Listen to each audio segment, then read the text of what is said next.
Hello बच्चों, कैसे हो आप सभी। आप सभी का मेरी इस हिंदी पाठशाला में स्वागत है। तो बच्चों, आज की इस कक्षा में हम हिंदी पाठ्य पुस्तक 3 पढ़ेंगे। तो चलिए शुरू करते हैं हिंदी पाठ्य पुस्तक 3।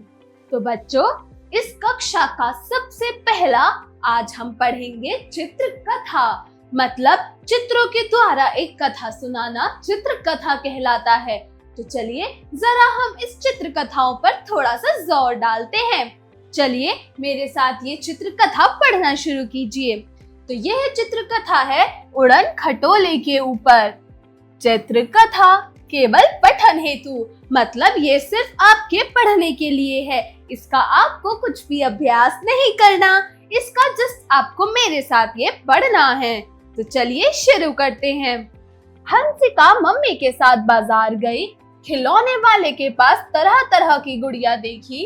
उसे लाल फ्रॉक वाली गुड़िया अच्छी लगी। हंसिका, इस चित्र में जैसे आप देख सकते हैं, ये मम्मा, पापा और एक बच्ची जिसका नाम है हंसिका। तो बच्चों, ये हंसिका एक गुड़िया यानी बाजार की दुकान पे गई। वहां पर उसने देखा खिलौने वाले के पास तरह तरह की, मतलब अलग अलग तरह की गुड़िया थी। तो वो अपनी मम्मा से बोलती है कि मम्मी मम्मी मुझे यह गुड़िया ले दो ना, कितनी सुंदर है। तो पता है उसके पास नीले फ्रॉक वाली गुड़िया भी थी और एक उड़न खटोला भी। जहाँ पे उसने वो फ्रॉक देखी, उस गुड़िया ने नीले रंग का फ्रॉक पहना हुआ था। वो गुड़िया भी थी और गुड़िया के साथ साथ उसके पास उड़न खटोला भी था।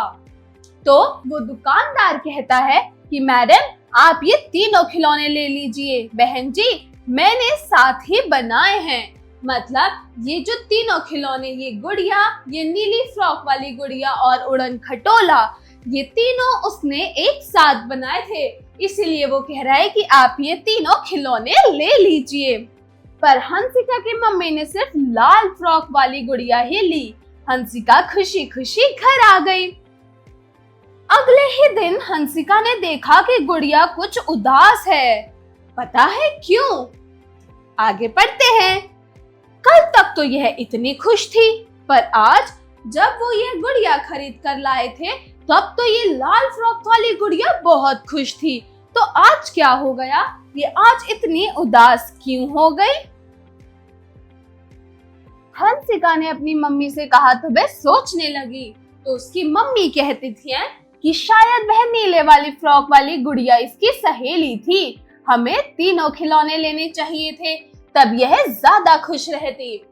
तो हंसिका फिर अपनी मम्मी के साथ बाजार गई और इस खिलौने वाले के पास गई।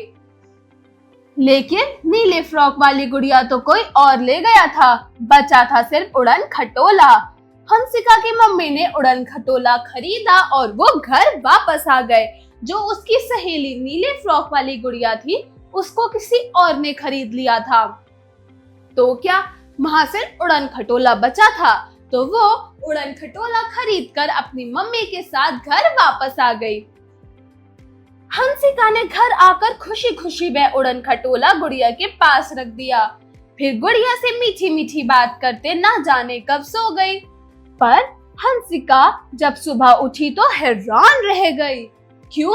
क्योंकि उसके खिलौने की अलमारी में अब ना गुड़िया थी और ना उड़न खटोला। हंसिका दौड़ी दौड़ी मम्मी के पास गई कि मम्मी मम्मी, गुड़िया तो गई, साथ में उड़न खटोला भी। जब रात में हंसिका अपनी गुड़िया से बात कर कर सोई, तो वो अपने बगल में हंसिका और गुड़िया की नीली फ्रॉक वाली गुड़िया को रख कर सोई थी। लेकिन जब वो सुबह उठी तो ना ही उसको उड़न खटोला दिखा, ना ही उसको नीले फ्रॉक वाली गुड़िया। तो वो अपनी मम्मी के पास डर कर गई कि मम्मी मम्मी, मैंने तो इसे यही रखा था, ये कहाँ गई? तो बच्चों, हंसिका की मम्मी कहती हैं कि आखिर कहाँ चली गई हंसिका की इतनी सुंदर गुड़िया? कहीं उसे उड़न खटोले पर बैठकर तो अब वह ये सोच ही रही थी, तभी गुड़िया की खिलखिलाहट सुनाई दी। वही उड़न खटोला नीचे उतरा। उसमें गुड़िया भी थी और उसकी सहेली सरिता भी, मतलब वो नीली फ्रॉक वाली गुड़िया भी थी।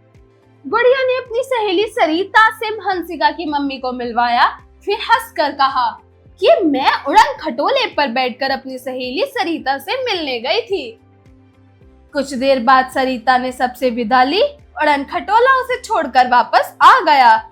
अब गुड़िया बहुत खुश थी। क्यों? क्योंकि वो अपनी सहेली सरिता यानी नीली फ्रॉक वाली गुड़िया से मिल चुकी थी, इसीलिए वो बहुत ज्यादा खुश थी। तो पता है इस चित्र कथा से हमें क्या शिक्षा मिलती है?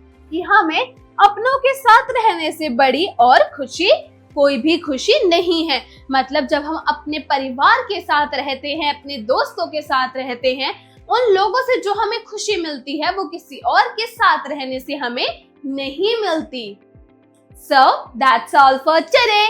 आज के लिए ये कहानी यहीं खत्म होती है। आशा करती हूँ आपको ये कहानी, ये चित्र कथा अच्छी लगी होगी। मिलती हूँ एक अगली कहानी के साथ अगली क्लास में, यानी अगली कक्षा में। तब तक के लिए बाय बाय बच्चों।